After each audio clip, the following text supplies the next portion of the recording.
produk jangka pendek ini lebih simpel, karena hanya membandingkan mana yang lebih besar antara URR dan UPR. Nah, apa URR dan apa UPR itu? URR itu adalah unexpired risk reserve, ya, atau CARYBD, cadangan atas risiko yang belum dijalani. Sedangkan UPR itu adalah unearned premium reserve atau CAPYBMP, yaitu cadangan atas premi yang belum merupakan pendapatan. Oke, pengaturan mengenai perhitungan cadangan premi ini sesuai dengan SEOJK nomor 72. Oke, bagaimana cara perhitungannya? Ini sebenarnya simple, ini hanya prorate aja untuk UPR. URR itu dihitung dari rata-rata rasio klaim selama 3 tahun terakhir atas produk-produk yang mempunyai resiko yang sama. Ya, contohnya, suatu produk mempunyai klaim resiko selama 3 tahun terakhir, 50%, 60%, 70%. Sehingga URR-nya adalah rata-ratanya dari 50%, 60%, dan 70%, sehingga diperolehlah angka 60%. Bagaimana cara perhitungan UPR? Oleh OJK, perhitungan UPR ini diatur harus menggunakan prorata secara harian atau daily basis. Ya, caranya bagaimana? Itu sesuai yang di slide yang di highlight kuning. Premi yang diterima dikurangi komisi yang dibayarkan dikali prorata harian atas masa asuransi yang belum dijalani. Ya. Komisi ini juga diatur oleh OJK, ya. Komisi adalah komisi aktual yang dibayar perusahaan. Ada batasan maksimum yang diatur khususnya untuk produk-produk general insurance, ya.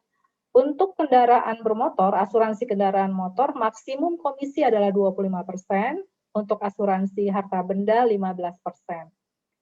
Sedangkan untuk produk asuransi jiwa itu tergantung dari scale komisi masing-masing. Oke. Nah, perlu dicatat di sini prorata yang dipergunakan basisnya ini, ya, di sini tertuliskan atas masa asuransi yang belum dijalani.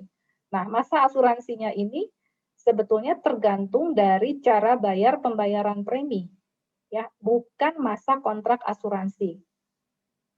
Cara bayar premi itu ada bermacam-macam, ada cara bayar premi tahunan, semesteran, kuartalan, bulanan.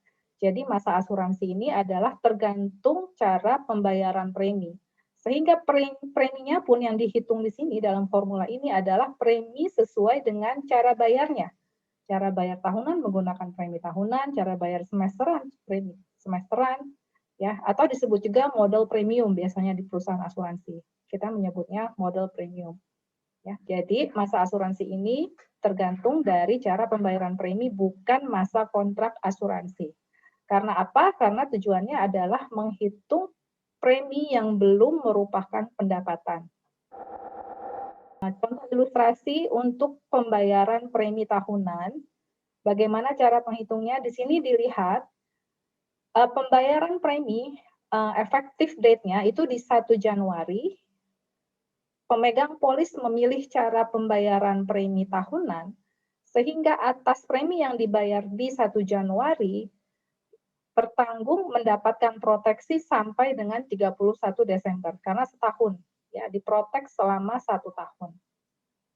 Oke, pada tanggal valuasi 31 Januari, ini tim aktuaria menghitung nih, berapa sih cadangan premi atas polis tersebut, karena produk ini adalah produk jangka pendek, dibayarkan tahunan, pada tanggal valuasi yaitu per 31 Januari, di sini ada 31 hari yang sudah dijalani oleh tertanggung, yang sudah di-cover proteksinya oleh perusahaan asuransi selama 31 hari.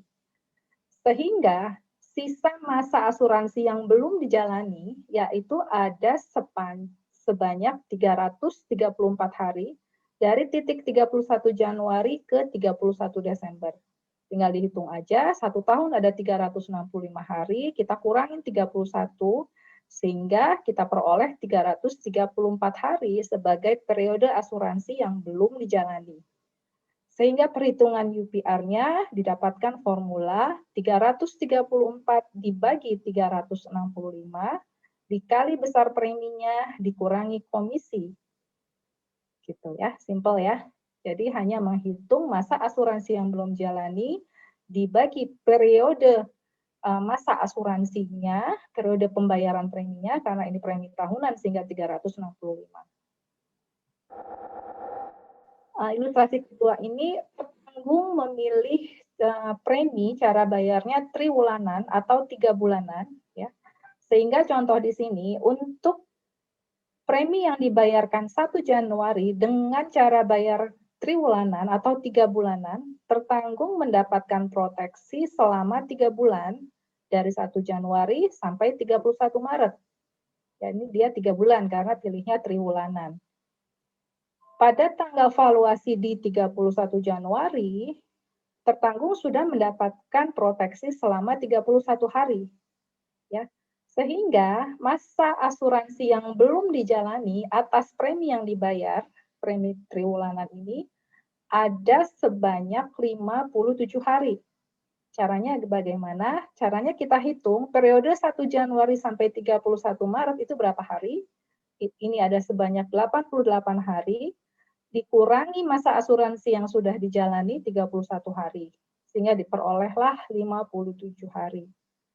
Sehingga UPR-nya dapat dihitung pro rata sebesar 57 hari dibagi 88 hari dikali premi dikurangi komisi yang dibayarkan atas premi tersebut.